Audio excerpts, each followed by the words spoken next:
Next day ആണ്.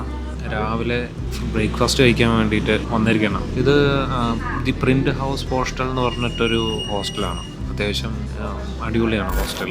നല്ല dining area ആണ്, പിന്നെ ലിവിങ് ഏരിയ ഉണ്ട്. ഓക്കെ, ബ്രേക്ക്ഫാസ്റ്റ് വന്നു. ബ്രേക്ക്ഫാസ്റ്റ് കോംപ്ലിമെൻ്ററി ആണ്. നല്ല ഭയങ്കര ടയർഡായി, നടന്ന് ഒരുപാട് നടന്നു ഞാൻ. അതുമാത്രമല്ല നല്ല യാത്രാക്ഷീണവും, ഒരുപാട് നേരം കിടന്ന് ഉറങ്ങിയിട്ടുമില്ല. ഓക്കെ, ഇനിയിപ്പം ഇന്നത്തെ പ്ലാൻ എന്ന് വെച്ച് കഴിഞ്ഞാൽ MBK സെൻട്രൽ ഒന്ന് പോകണമെന്നുണ്ട്. പിന്നെ DJ സ്റ്റോറിയും കൂടി പോകണം. DJ സ്റ്റോർ ബാങ്കോക്ക് ഇഷ്ടം പോലെ ഉണ്ട്. സോ ഇന്നലെ ഞാൻ അവിടെ നിന്നാണ് ഡ്രോൺ പർച്ചേസ് ചെയ്തത്. അതിൻ്റെ പ്രോസസ്സ് കുറച്ച് ലെങ്തിയാണ്, കാരണം അവിടെ രജിസ്റ്റർ ചെയ്യണം ഡ്രോണ്. ഇന്നത്തെ വേറൊരു പ്ലാൻ എന്ന് വെച്ച് കഴിഞ്ഞാൽ ഇവിടെ ഒരു നദിയുണ്ട്. അപ്പോൾ ആ നദി കൂടെ ഒരു ഫെറി റൈഡ് ഉണ്ട്, അതൊന്ന് ട്രൈ ചെയ്യാൻ പറ്റണം. എന്ന് വെച്ചാൽ ഞാൻ ഫിനിഷ് ചെയ്യട്ടെ ബ്രേക്ക്ഫാസ്റ്റ്, എന്നിട്ട് നോക്കാം.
നമ്മുടെ ഐറ്റം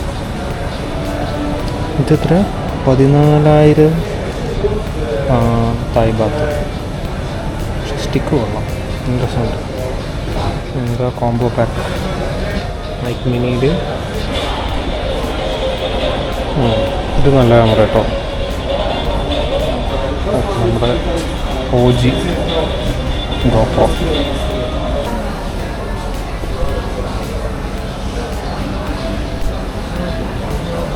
ഇതാണ് നമ്മുടെ DJയുടെ ഡ്രോണുകളുടെ എല്ലാം rate. 26,950 for DJ Mini 4 Pro. ഫ്ലിപ്പിന് എനിക്ക് തോന്നുന്നത് അല്ല, ഫ്ലിപ്പ് ബേസിക് ആയിട്ടുള്ളത് 12,900 രൂപ. മറ്റേ റിമോട്ടോട് കൂടി ഉള്ളത് 18,900 രൂപ.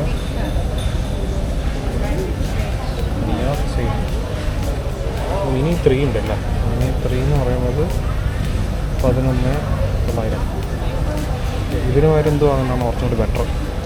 പക്ഷേ റേറ്റ് നല്ല വ്യത്യാസമുണ്ട്. DJ സ്റ്റോർ എല്ലാ വ്യത്യാസമൊന്നുമില്ല, ഏകദേശം അതേ വിലയൊക്കെ തന്നെ. DJ മൈക്രോ ഇത് പുതിയത് ഇറങ്ങിയതാണ്. Do you have one mobile connector which actually released recently, which can pair with a mini DJ Mini or mic? This one? Not this one. Oh. I mean, there is one transparent mic connector, right, for a mobile. This one? Adapter? Yeah. Oh, we have this. Not this one. I'll show you. One second. Adapter. Not available, right? Yeah. Okay. Yeah, I bought a drone. Not from here, actually from a different. I bought this one. Basic camera, but I was looking something else, but it's not here. Yeah. Thank you. Thank you. So, അതൊക്കെയാണ്.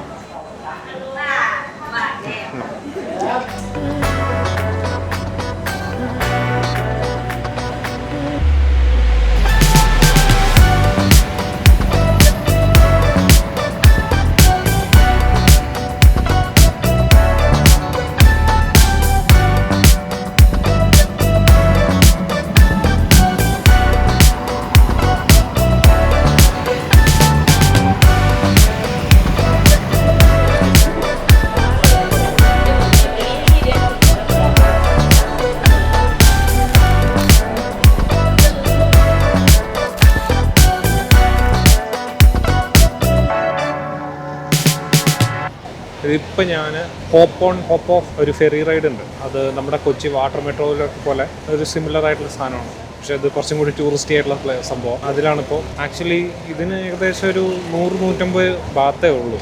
ഏകദേശം നമ്മുടെ ഒരു ഇത് വരുമ്പോൾ ഒരു 350-400 ഇത്രയേ ഉള്ളൂ. പക്ഷേ ഭയങ്കര വേർത്താണെന്ന് എല്ലാവരും പറയുന്നുണ്ടായിരുന്നു. മെയിനായിട്ട് രാത്രിയാണ്. നൈറ്റ് ക്രൂസ് ഉണ്ട്, അത് ഭയങ്കര അടിപൊളിയാണെന്ന് പറഞ്ഞു. കാരണം എല്ലാ ബിൽഡിങ്സ് എല്ലാം ലൈറ്റ് അപ്പ് ചെയ്യും.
ഓക്കെ, ഞാനിപ്പം ബാങ്കോക്കിൽ മോച്ചിത്ത് എന്ന് പറഞ്ഞൊരു ബസ് സ്റ്റാൻഡിലാണ്. സോ ആക്ച്വലി നമ്മൾ പ്ലാൻ ചെയ്ത് വെച്ചിട്ട് ഇന്ന് ചിയാങ് മായിലേക്ക് പോവുകയാണ്. ചിയാങ് മായിക്ക് ബസ്സിനാണ് പോകുന്നത്. ട്രെയിനൊക്കെ നോക്കി, ട്രെയിന് കിട്ടിയില്ല. ട്രെയിൻ ഉണ്ട്, പക്ഷേ അത് നോർമൽ ബെഞ്ച് സീറ്റാണ്, നമ്മുടെ നാട്ടിലെ ജനറൽ കമ്പാർട്ട്മെൻറ്റ് പോലെ.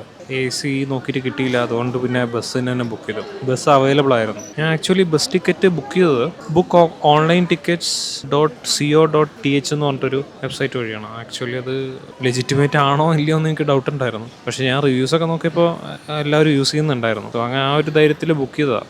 ബാങ്കോക്കിൽ നിന്ന് ചിയാങ് മായിക്ക് ഏകദേശം 600 സംതിങ് കിലോമീറ്റേഴ്സ് ഉണ്ട്. സോ ഇപ്പോൾ സമയം ഏകദേശം 8:45 സംതിങ് ആയിട്ടുള്ളൂ. 9:00-ക്കാണ് ബസ്. അതുവരെയും ചുമ്മാ വെറുതെ ഇരിക്കുകയാണ്. ഞാൻ ആക്ച്വലി 2-3 കാര്യങ്ങൾ പ്ലാൻ ചെയ്തിട്ടുണ്ടായിരുന്നു. 2-3 മെയിനായിട്ട് റൈഡിങ് ഗിയേഴ്സൊക്കെ നോക്കുന്ന ഒരു ഷോപ്പ് ഉണ്ടായിരുന്നു. സോ അതിൽ പോയി വാങ്ങാമെന്നുള്ളൊരു ഇതിലിങ്ങനെ നിൽക്കുകയായിരുന്നു. പക്ഷെ ഒരു അമളി പറ്റിപ്പോയെന്ന് വെച്ച് കഴിഞ്ഞാൽ നമ്മുടെ ഫെറി റൈഡ് എടുത്തിട്ടുണ്ടായിരുന്നല്ലോ, അതാണെന്നുണ്ടെങ്കിൽ എന്താണെന്ന് വെച്ച് കഴിഞ്ഞാൽ 1 ഡേ മൊത്തം ഒരു സ്ഥലം തൊട്ട് മറ്റേ സ്ഥലം വരെ ഫെറി ഉണ്ടാവും. അതിൻ്റെ ഇടയിലുള്ള മെയിൻ അട്രാക്ഷനിലെല്ലാം ഫെറി നിർത്തി കഴിഞ്ഞ് വെച്ച് കഴിഞ്ഞാൽ നമുക്ക് ഇറങ്ങിയിട്ട് നമുക്ക് ആ സ്ഥലമൊക്കെ വിസിറ്റ് ചെയ്ത് വീണ്ടും ജെട്ടിയിൽ വന്ന് വെച്ച് കഴിഞ്ഞാൽ വീണ്ടും നമുക്ക് വേറെ ഹോപ്പ് ഓഫ് ഫെറി വരും, അതിൽ കയറുക, വീണ്ടും അടുത്ത ലൊക്കേഷൻ പോകുക. അങ്ങനെ ഒരു ദിവസം മൊത്തം നമുക്ക് ചെയ്യാനുള്ള ആക്ടിവിറ്റി തന്നെ ഉണ്ട് അതിൽ. ഞാൻ ഓൾറെഡി കുറച്ച് ലേറ്റായി അവിടെ എത്തിയപ്പോൾ. കാരണം നമ്മൾ MBK സെൻറ്റർ എല്ലാം കറങ്ങിയാണല്ലോ. MBK സെൻറ്റർ കറങ്ങി അവിടെ എത്തുമ്പോൾ തന്നെ കുറച്ച് ലേറ്റായി. ഞാൻ ഒരു 3-4 hours ജേർണി എടുത്തുള്ളൂ. അവിടെ നിന്ന് ഇറങ്ങി നേരെ റൈഡിങ് ഗിയറിൻ്റെ സ്റ്റോറിൽ പോകാമെന്നാണ് വിചാരിച്ചത്. ഞാൻ ബസ്സിനാണ് ഫുള്ള് ട്രാവൽ ചെയ്യുന്നത്. എന്നെ ചെറുതായിട്ട് ഗൂഗിൾ മാപ്പ് ഒന്ന് പറ്റിച്ചു. ഞാൻ നിന്ന സ്ഥലം ഏഷ്യാറ്റിക്, അവിടെ നിന്ന് കഴിഞ്ഞാൽ ബസ് കിട്ടുന്നു. പക്ഷേ എന്നിട്ട് 2 വട്ടം വലപ്പിച്ചു ഗൂഗിൾ മാപ്പ്. കറക്റ്റായിട്ടുള്ള ലൊക്കേഷൻ കാണിച്ചു തന്നു, പക്ഷേ അങ്ങോട്ടേക്കുള്ള ബസ്സല്ല, ഓപ്പോസിറ്റ് സൈഡുള്ള ബസ്സായിരുന്നു. അപ്പം എപ്പോഴും ഗൂഗിൾ മാപ്പിനെ വിശ്വസിക്കാൻ പറ്റുമെന്ന് എനിക്ക് തോന്നിയില്ല. നാളെ രാവിലെ ചിയാങ് മായിൽ കാണാം.